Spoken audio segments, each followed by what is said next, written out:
নমস্কাৰ। আজিৰ এই পুৱাটো কেৱল আন এটা দিন নহয়, এইটো এটা নতুন সুযোগ মনটোক শান্ত কৰিবলৈ, আপুনি নিজৰ ভিতৰলৈ, নিজৰ ওচৰলৈ ঘূৰি আহিবলৈ আৰু গোটেই দিনটো কোনো মানসিক চাপ, কোনো ষ্ট্ৰেছ নোহোৱাকৈ কটাবলৈ। আমাৰ বেছিভাগেই ৰাতিপুৱা সাৰ পাই উঠে আৰু মোবাইল ফোনটো চাবলৈ আৰম্ভ কৰি দিয়ে। কামৰ বিষয়ে চিন্তা কৰে আৰু গম নোপোৱাকৈ আমি আমাৰ মনটোক ষ্ট্ৰেছ মোডলৈ লৈ যাওঁ। কিন্তু যদি আপুনি আপোনাৰ ৰাতিপুৱাটো সলনি কৰি দিব পাৰে, তেন্তে আপোনাৰ গোটেই দিনটোৱেই সলনি হৈ যাব। আজি মই কিছুমান সহজ কিন্তু অত্যন্ত ফলপ্ৰসূ তথা প্ৰভাৱশালী মৰ্ণিং মেডিটেশ্যন টেকনিক অৰ্থাৎ ৰাতিপুৱাৰ ধ্যান কৌশল বিষয়ে ক'ব বিচাৰিছোঁ, আপোনাৰ লগত শ্বেয়াৰ কৰিম, যি আপোনাৰ দিনটোক শান্ত, সন্তুলিত আৰু উৎসাহৱান কৰি তুলিব। গতিকে আহক এই যাত্ৰা আৰম্ভ কৰোঁ। ফাৰ্ষ্ট ষ্টেপ অৰ্থাৎ প্ৰথম পদক্ষেপ, সাৰ পোৱাৰ সঠিক উপায়। নৰাছ মৰ্ণিং। ৰাতিপুৱা সাৰ পাই কোনো খৰখেদা নকৰিব। যেতিয়াই আপোনাৰ টোপনি ভাগিব, আপুনি উঠি যোৱাৰ আগতে মাত্ৰ 30 ছেকেণ্ডৰ বাবে চকুহাল বন্ধ কৰিব আৰু নিজকে কওক, মই শান্ত, আজি এয়া মোৰ দিন, মই সাজু আছোঁ। এই মাথো সৰু অভ্যাসেই আপোনাৰ মন মগজুক পেনিক মোড বা ভয়ৰ পৰিস্থিতিৰ পৰা বৰ্তমানৰ এই মুহূৰ্তলৈ লৈ আনিব।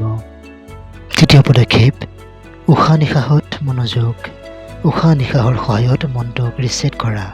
এতিয়া আৰামত বহি লওক, পিঠিখন পোন কৰি লওক, শৰীৰটো শিথিল কৰি ঢিলা কৰি চকুহাল বন্ধ ৰাখিব।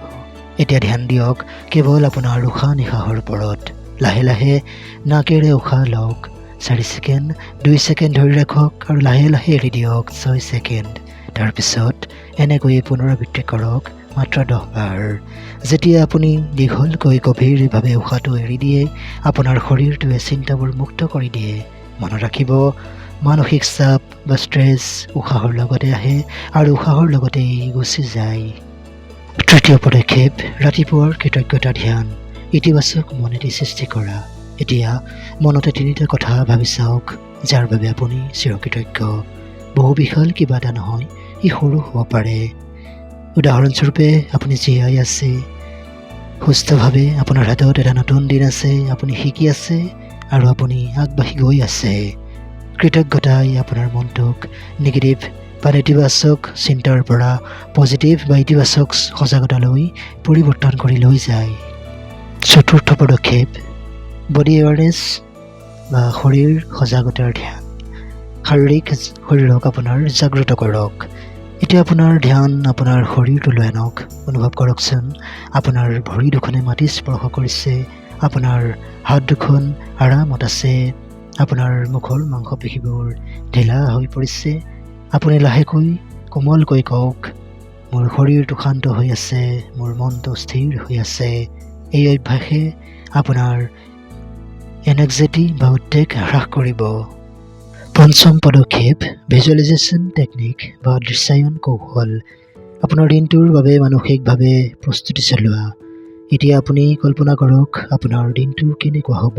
আপুনি শান্ত হৈ থাকিব, আপুনি হাঁহি মুখে থাকিব, আপুনি আতংকিত নোহোৱাকৈ সাহসেৰে কাম কৰি যাব। প্ৰতিটো পৰিস্থিতিতেই আপুনি ভাৰসাম্য ৰক্ষা কৰি থাকিব। এই ভিজুৱেলাইজেশ্যন বা দৃশ্যায়নে আপোনাৰ মনটোক আগতীয়াকৈ আপুনি ছাকচেছ হোৱাৰ সফলতা বা লাভ কৰাৰ অনুভৱ কৰাব পাৰে। ষষ্ঠ পদক্ষেপ, লেট গ' মেডিটেশ্যন। চিন্তাবোৰক যাবলৈ এৰি দিয়া। আপোনাৰ মনত এতিয়া যি চিন্তাই আছে তাক ধৰি ৰাখিবলৈ চেষ্টা নকৰিব। মাথো আপুনি কল্পনা কৰক, সেয়া এচাৰি ডাৱৰ আৰু বতাহে তাক দূৰলৈ উৰুৱাই লৈ গৈ আছে। আপুনি কওক, মই এৰি দিছোঁ, মই মুক্ত, মই লঘু অনুভৱ কৰিছোঁ। মানসিক চাপ বা ষ্ট্ৰেছ তেতিয়া শেষ হৈ যায় যেতিয়া আমি তাক ধৰি ৰখা বন্ধ কৰি দিওঁ। সপ্তম পদক্ষেপ, চাইলেণ্ট ছিটিং, নীৰৱে বহি থকা। আটাইতকৈ শক্তিশালী অভ্যাস। এতিয়া আপুনি একো নকৰিব, না কোনো মন্ত্ৰ, না কোনো চিন্তা, মাত্ৰ নিঃশব্দে বহি থাকক 5 মিনিট। এয়াই প্ৰকৃত মেডিটেশ্যন, সঁচা ধ্যান। যেতিয়া আপুনি একোৱেই নকৰে, তেতিয়াই আপোনাৰ মনটো আটাইতকৈ বেছি হীল হয় তথা সুস্থ হয়। অষ্টম পদক্ষেপ, ইণ্টেণ্ট ছেটিং, উদ্দেশ্য নিৰ্ধাৰণ, দিনটোৰ বাবে দিশ নিৰ্ধাৰণ কৰা। এতিয়া নিজকে লাহেকৈ কওক, আজি মই কোনো খৰখেদা নকৰোঁ, আজি মই সজাগতাৰে উত্তৰ দিম, কোনো প্ৰতিক্ৰিয়াৰে নহয়, আজি মই শান্ত হৈ থাকিম। উদ্দেশ্য নিৰ্ধাৰণে আমাৰ দিনটোক এটা সুন্দৰ গঢ় দিয়ে। মৰ্ণিং মেডিটেশ্যন অৰ্থাৎ ৰাতিপুৱাৰ ধ্যানৰ বিজ্ঞান। ৰাতিপুৱাৰ ধ্যানে আমাৰ কৰ্টিচল অৰ্থাৎ ষ্ট্ৰেছ হৰমন হ্ৰাস কৰে, ফ'কাছ বৃদ্ধি কৰে, আমাৰ আৱেগিক স্থিৰতা বৃদ্ধি কৰে, প্ৰডাক্টিভিটি অৰ্থাৎ উৎপাদনশীলতা বৃদ্ধি কৰে, নেগেটিভ থিংকিং বা নেতিবাচক চিন্তা কমি যায়, গোটেই দিনটো কলম এনাৰ্জি অৰ্থাৎ শান্ত শক্তি বজাই ৰাখে। ৰাতিপুৱাৰ ধ্যানে আমাৰ মন আৰু মগজুক পুনৰ প্ৰগ্ৰেম কৰে। আপোনাৰ ওচৰত সময় কম হ'লে কি কৰিব? তেতিয়া মাত্ৰ এইদৰে কৰক, 5টা গভীৰ উশাহ, এটা গ্ৰেটিটিউড অৰ্থাৎ কৃতজ্ঞতাৰ চিন্তা, এটা পজিটিভ ইণ্টেনশ্যন অৰ্থাৎ ইতিবাচক উদ্দেশ্য, এয়াই সকলো, ইমানেই যথেষ্ট। ধ্যান বা মেডিটেশ্যন দীঘলীয়া হ'ব নালাগে, ই প্ৰকৃত হ'ব লাগে। মনত ৰাখিব, আপোনাৰ দিনটো বাহিৰত নিৰ্মিত বা গঠন নহয়, ই আপোনাৰ মনৰ ভিতৰতে গঢ় লৈ উঠে। ৰাতিপুৱা যদি আপোনাৰ মনটো শান্ত হৈ থাকে, তেতিয়া পৃথিৱীৰ কোনো ষ্ট্ৰেছ বা মানসিক চাপে আপোনাক জোকাৰিব নোৱাৰে। শেষত ধ্যানৰ দৃঢ়তা। আলফুলে আপোনাৰ চকুহাল বন্ধ কৰকচোন আৰু মোৰ সৈতে কৈ যাওক, মই শান্ত, মই সুষম আৰু সন্তুলিত, মই সাজু আছোঁ। আজিৰ দিনটো এটা সুন্দৰ দিন হ'ব মোৰ বাবে। এতিয়া লাহে লাহে চকুহাল মেলক, এতিয়া আপুনি সাজু এটি মানসিক চাপমুক্ত ষ্ট্ৰেছ ফ্ৰী দিনৰ বাবে। ধন্যবাদ।